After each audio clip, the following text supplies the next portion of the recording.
Well, it's a great pleasure to be talking to Fred Phillips today of Atelier de Sol.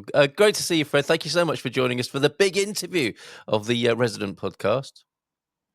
Good morning, Carl. How are you? Pleased to meet you. I'm well, And jealous of your sunshine, actually, I have to say, down there in the Algarve.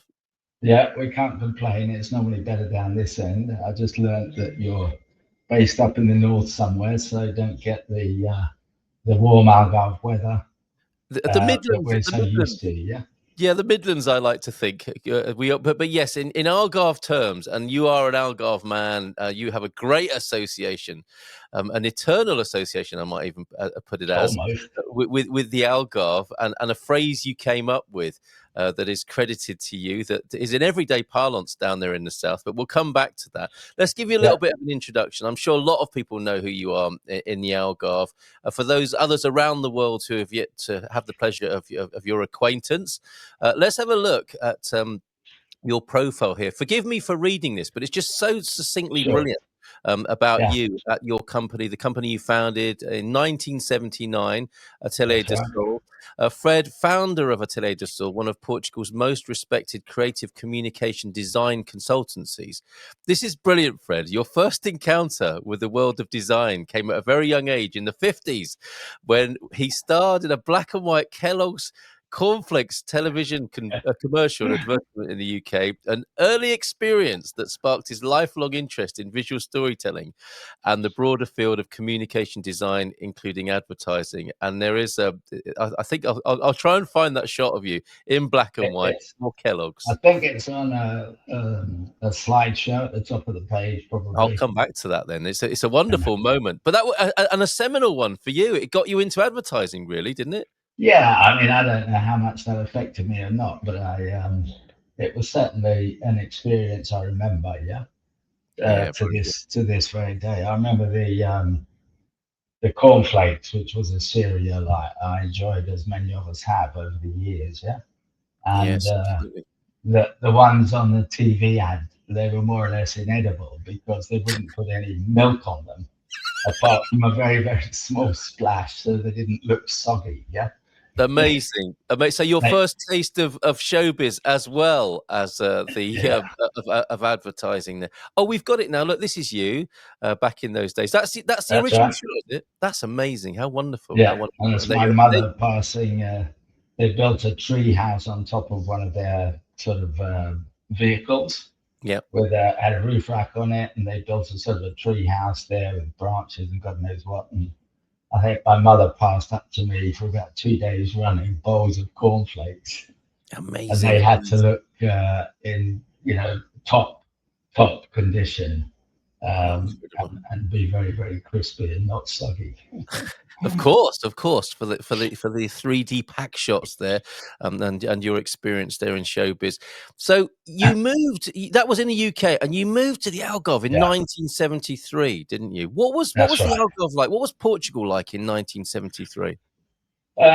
Well, I obviously started off in the Algarve, so I wouldn't say I knew. I travelled through Lisbon in those days to get charter flights from the UK to here in those days were very expensive, yeah, or at least they were to me. And sometimes I remember flying.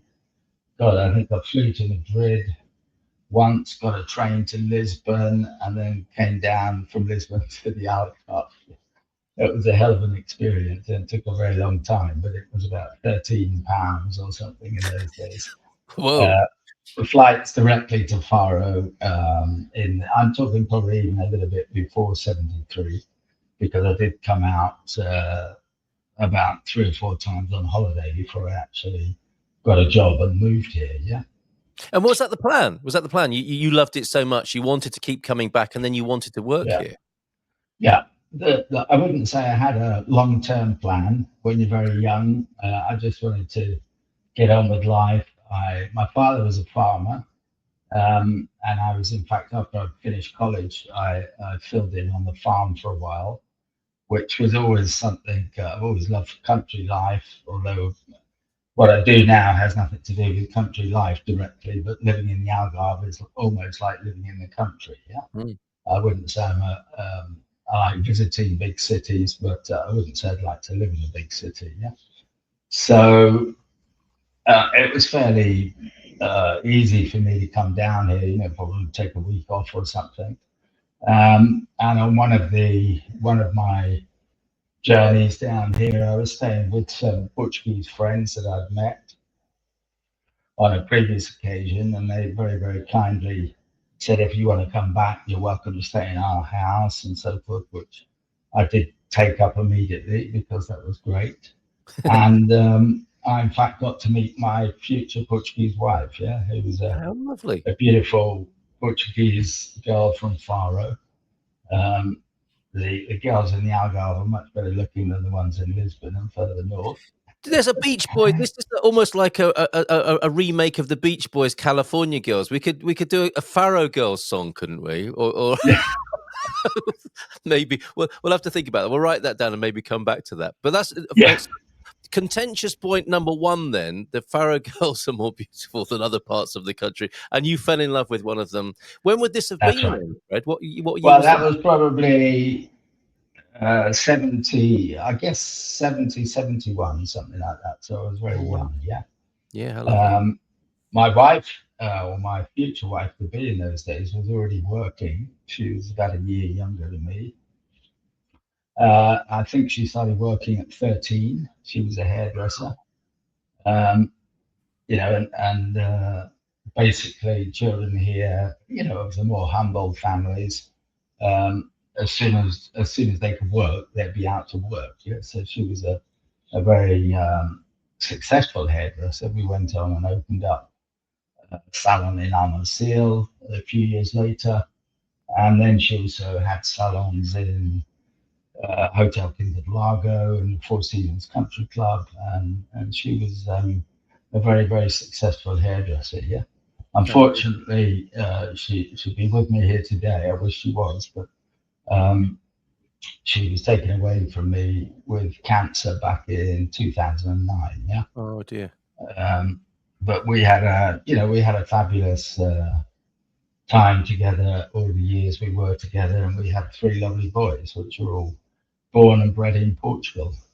How So she amazing. left a legacy. Yes, for sure. Where is it you're from in the UK? Sussex, So uh, near Lewes in Sussex, East oh yes, yeah, Sussex. yeah, Yeah, yeah. I know what you mean. I know. So the Sussex lad came to Portugal and had his life completely changed. The direction of yeah, your life was changed by your attraction to Portugal, and then your Portuguese friends and your Portuguese wife and family subsequently. that's right. Yeah, amazing. Um, and when I was here on holiday, I'd been putting out some feelers to see if I could get a job to start off. I mean, I'd actually, in those days, I'd already been to a couple of interviews in the UK, local to within Sussex, with advertising agencies, because there weren't really design companies around in those days. It was advertising agencies that Mm, more or less mm. did everything for clients. Obviously, there were, but design, certainly in the UK, but they weren't here in Portugal. So I'd already, if you want, that was that was my goal that I had in those days, was to work within the area of design. Yeah. But I wasn't at a stage where I was necessarily going to go into that immediately. And I just thought, well, if I can get a job down here, I'll see how it goes and take it from there. And I did get a job eventually, funnily enough, working in a small hotel, English run hotel and bar, a bit like 40 Towers. Um, in, If you tell us the in name, this, do you think people will remember it as well, such? it's still there today, and Is it yeah, I think it's a youth hospital nowadays, yeah, something like that. It's called Casa del Mena, very good? and it's right in the middle of Faro, and it was a fabulous time of my life. I was only there for 6 months, and then I went on to work somewhere else. But it was a stepping stone. Yeah, it got me. It meant I could live here. Yeah, How um, beautiful. And so yeah, Fred, and it can I interrupt there and ask you, sure. how was getting a job in 70s Portugal? Did you just go and say, I'd like to work here, or I hear you have a job? Did you just start working? These days people, don't come to Portugal if you're looking for a job. It's very difficult unless you're a digital nomad. This is a completely different time and approach, isn't it? You Yeah. just rocked up and presumably said, I'd like this job. Well, it wasn't advertised. Yeah, I just went around when I was here on holiday, putting out feelers with everybody. Yeah, for any type of job. Yeah, I mean, it could have been in a rental-car business. It could have been in a hotel reception. It could have been anything. If Yeah, you you just wanted wanted work. long-term, yeah, I just wanted work so as I could pay basically to live here. Yeah. So I met this English guy probably through someone else who had this little sort of 12, 13 room hotel in the center of Faro, a beautiful old building, originally owned, I think, by the Maria Elizabeth Sardine family. Wow. And I said to him, if you got any work coming up or anything, I'd love to hear from you and so forth. And he said, well, I haven't got anything now, but just next time you're over, give me a bell or whatever. Yeah. And next time I was over, I bumped into him in the high street. He said, "You still looking for that job?" And I said, "Yeah." And he said, "Well, come around and see me." Yeah? Wonderful. So, and that's the way it went. Yeah? And then through working there, obviously, it was a great stepping stone, if you want, because I met so many people that lived here. Because the bar part was, if you like, it was as similar as you can get in those days to like a little English pub. Yeah, and there were a lot of Portuguese clients and obviously foreigners that lived here. Yeah, it was a sort of a meeting point. Yeah, cool. Because there weren't hundreds and hundreds of bars and restaurants that were owned by Brits in those days. Yeah, so it was presumably quite exceptional at the time. Then, in that regard, it was. And it was through working there that I met somebody else, and he invited me, or two partners. They had a publishing business in Portugal, in the Algarve, essentially, and they invited me to go and work for them. And I thought, well, Jesus, that's going towards the area I want to work. Yeah. So after 6 months, and also because I was planning to get married the following year, so I needed to get out of the hotel thing, which was, you live on site. Yeah. So that it can be 24 hours a day. You can get called up anytime to do anything. Mm-hmm. And so, it was an opportunity to move on to a job in the area that I was looking to work in. Excuse me. And I took it, and it was great. And I moved out, we got a flat, and then I got married the following year, just before the revolution. Yes, what a time to get married.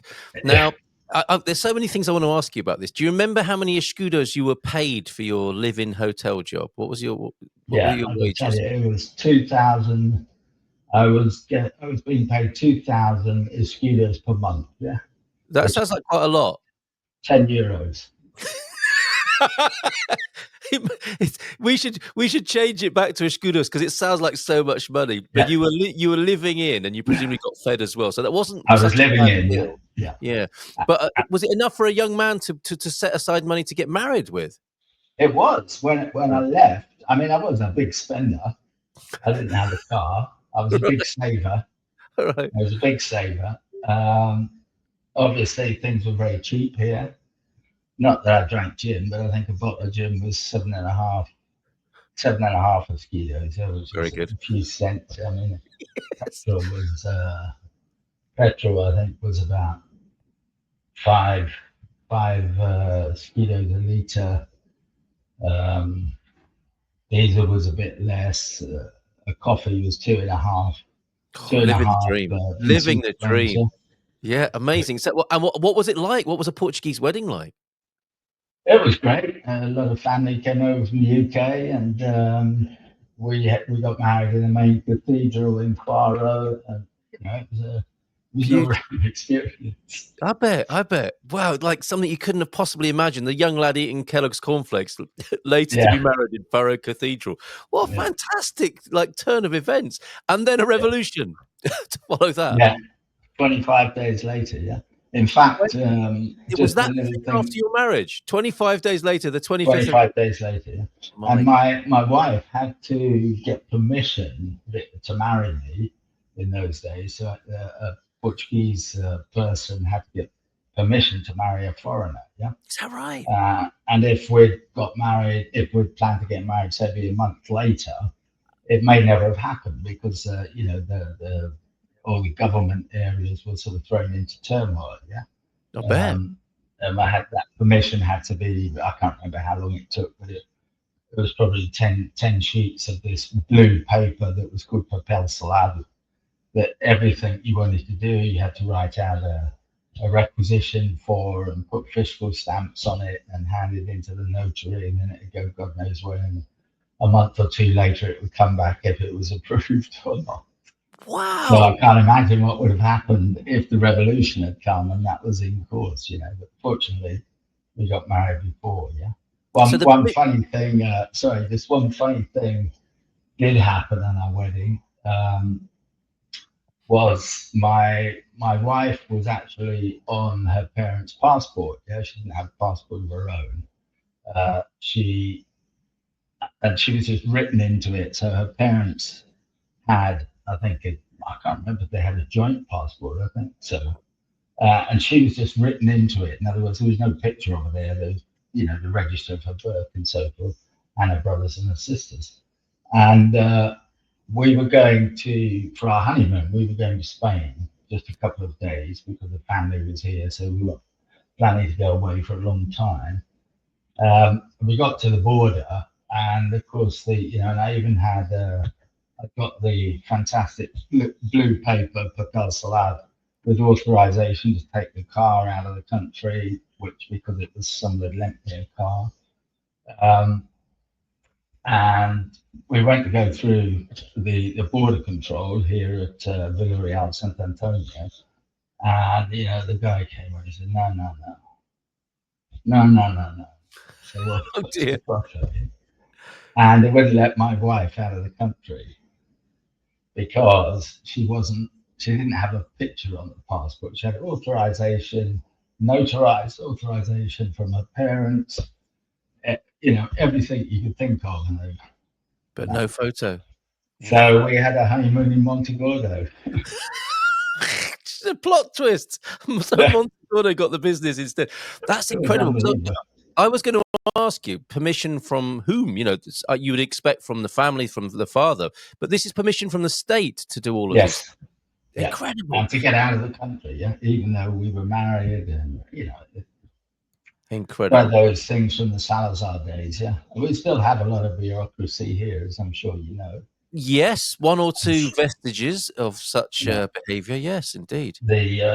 the government keeps successive governments keep saying they're debureaucratizing everything and bringing Yeah. in simplex and God knows what, but I really don't feel any of that gets through to the Well, day-to-day people or day-to-day businessman.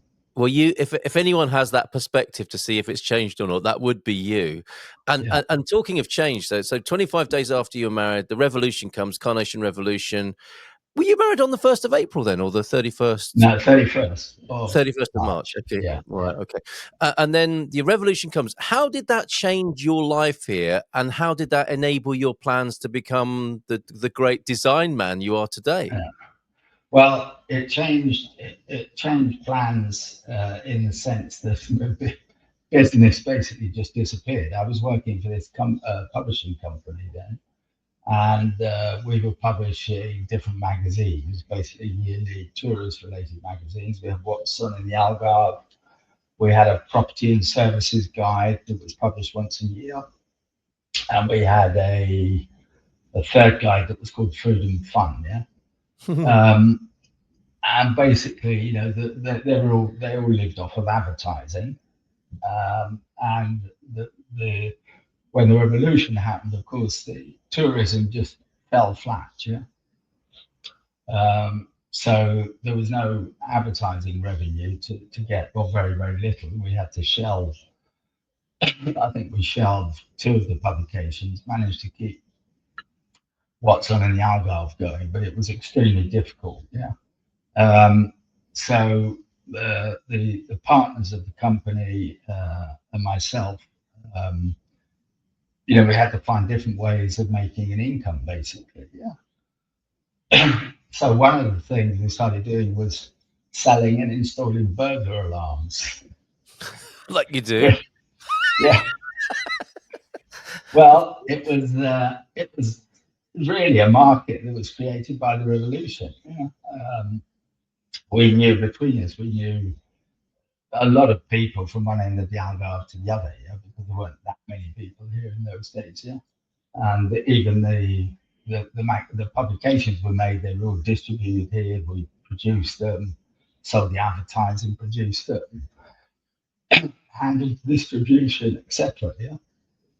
Incredible. So we knew people from Villarreal to Sagres, basically, and we started selling burger alarms because many foreign residents were very scared that their houses were going to be broken into, or there could be their houses could be Do you want taken me? over by communists or something. You went into the home alarm and security business Yeah, post and revolution. insurance. Yeah, so Oh, of course.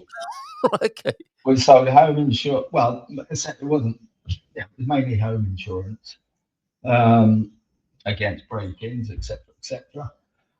I think people even got a break in the policy price, the premium, if they had the burglar alarm installed. Ah, yes. Um, but they were very, very necessary things in those days. Yeah, and in fact, I wasn't part of that company. I was just an employee, and they eventually sold out their burglar alarm side of the business to Scuritas, yeah, Yes. which Yeah. was a Swedish company. And they're very, very big still in Portugal. Yeah, they opened an office in Faro, so that went very well. Yeah, and then in 19, things started to come back, but it was very, very slow. Yeah, 74. I can't say how long, but I would think it took a good 4 years, 3, 4 years before tourism started moving again. Yeah, because people basically initially would have been afraid to travel here. Yeah. Well, I wanted to ask you about that. That caused a complete standstill or killing off of the tourism industry as people were beginning to enjoy coming to Portugal, albeit in the Salazar days, people still enjoyed coming to Portugal, enjoying that holiday experience as you did. And Yeah. then overnight, that was just sort of killed off. And it Yeah. took, 3 or 4 years for Portugal to come back into the tourism Business. Yeah. context, business. Yeah, For right. things to start moving again. Yeah. How incredible. There And wasn't in any reason, if you lived here, especially in Algarve, I mean, you wouldn't really know there'd been a revolution. Yeah? True, There yeah. weren't people out. I only ever saw one protest, yeah, of a demonstration in Faro, people walking around. Really, that's very interesting. That's very interesting because some people would imagine, it was all about tanks, guns, soldiers, and red Yeah, carnations. Not so much in yeah. the Algarve, perhaps. No, not at all. I mean, not visibly. So, and I think generally the Portuguese overall, I mean, you live here, they're very, very humble people. They're very welcoming people, and for them it was getting rid of oppression. Getting rid of the dictatorship. So people were obviously very, very happy about it. Um, and I think in Lisbon, obviously, there was a lot more demonstrations. But at the end of the day, that's all politics. Yeah, Mm. it's not people. It's people that make them get up and demonstrate. Yeah, it's so there was. I don't think there was ever any risks, or there was ever a stage when foreigners were not welcome. Yeah. I Okay. think foreigners have always been welcome to Portugal, even during the days of the revolution. Yeah, Very interesting. But it was yeah, an external fear that stopped people coming rather than exactly. a Yeah, reality I on the mean, ground. and obviously the news channels pick up when there is a march on the streets. That's what they film. If there is a Yes, military tank going by, that's what they film. absolutely. And then the embassies issue a warning to their Yeah, their country Sure. folk saying, "Don't go there," because and I guess they have to Yeah. do that. So it would take a while for Portugal to recover within from the perspective of the foreign visitor. And meanwhile, were you? I mean, you've gone from a difficult time with the publishing business into burglar alarms and insurance. How long then after that until you were able to get or get the dream start running again of becoming Yeah. a design man that you became with Well, I think the next stage in my professional life was still with a publishing company, and we decided to start a monthly newspaper in English, because there was one in Portugal, in Lisbon, that was called the Anglo Portuguese News. It was very, very centered around Lisbon, Cascais, Estoril. yeah. So there was no local English language newspaper down here in the Algarve. Yeah, so we started a newspaper. I think the first edition was the Queen's Jubilee in July 1977. Yeah. Then there was the embassy held a celebration at the Penina Hotel at the Algarve, and I think that was our cover story for the first edition, which would have been July. Probably came out late July 1977. Yeah, the newspaper was called the Algarve News, and it's still going today, and it's now called the Right. Portugal News. Yeah, so Yes. Yeah. Yes. uh, I have and heard in of it. I that, have heard of it. I have to say, I have heard of it. But yeah. yeah, the Portugal News is distributed all over Portugal. Yeah, so it's basically a free news sheet.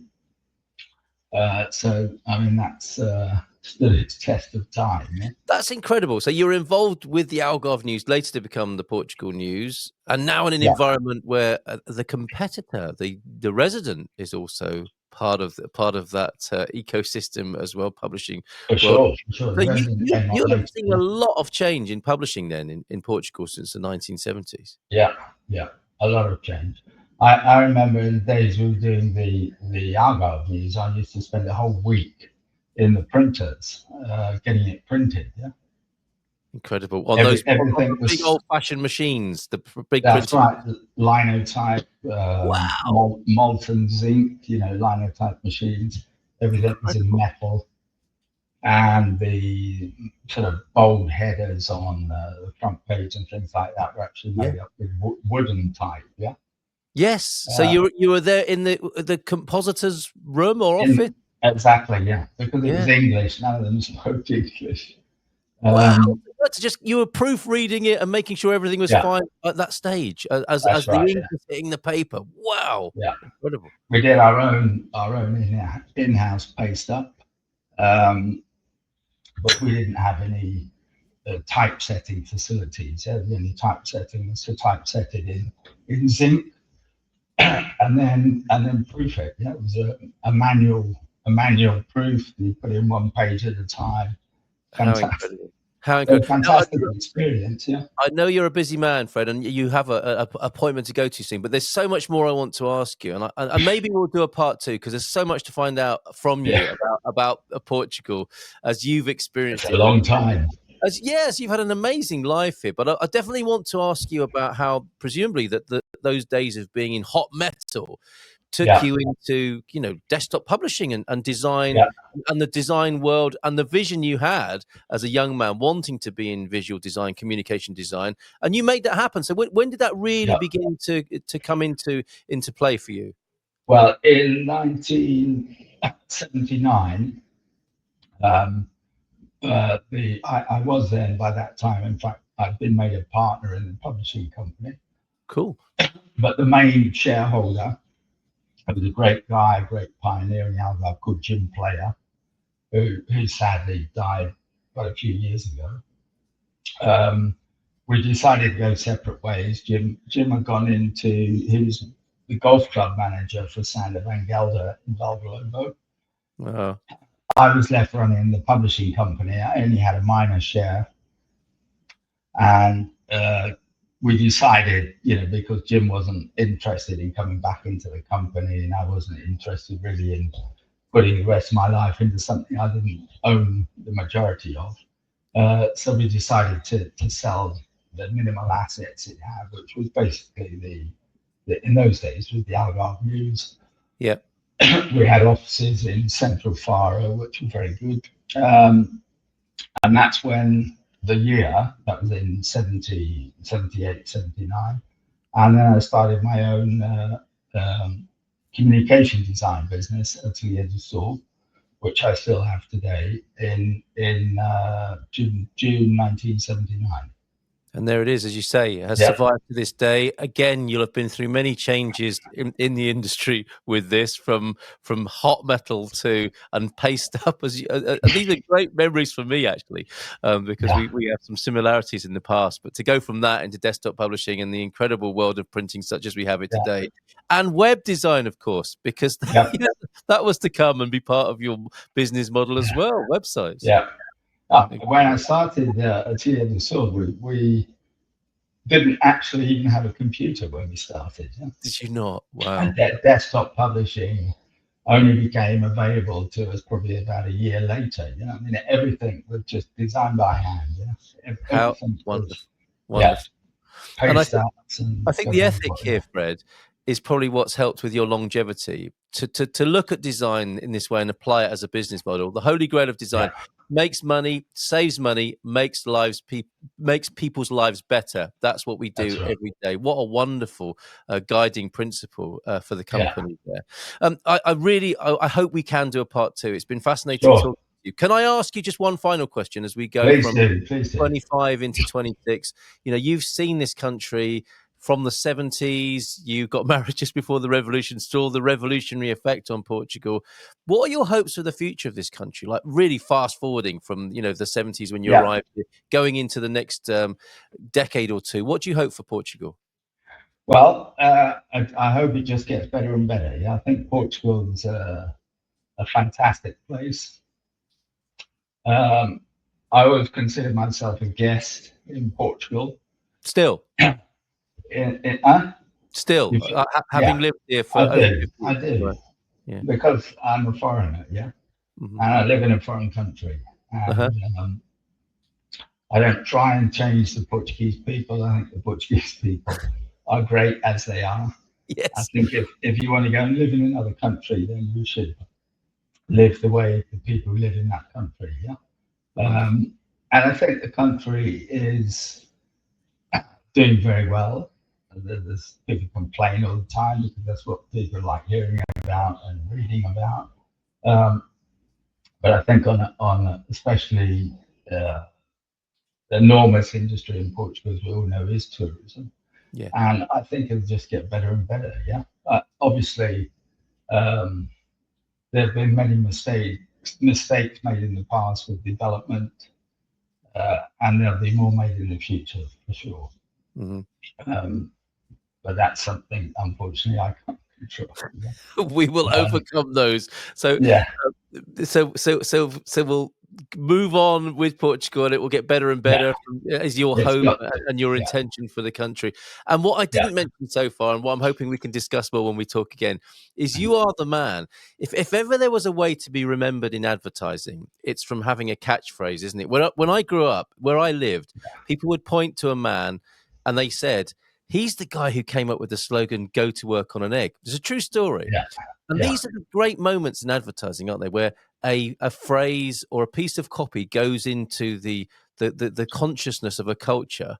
And Fred, you're responsible for one of those. You came up with the phrase, the golden triangle, right, in the Algarve. That's credited to you. Yes.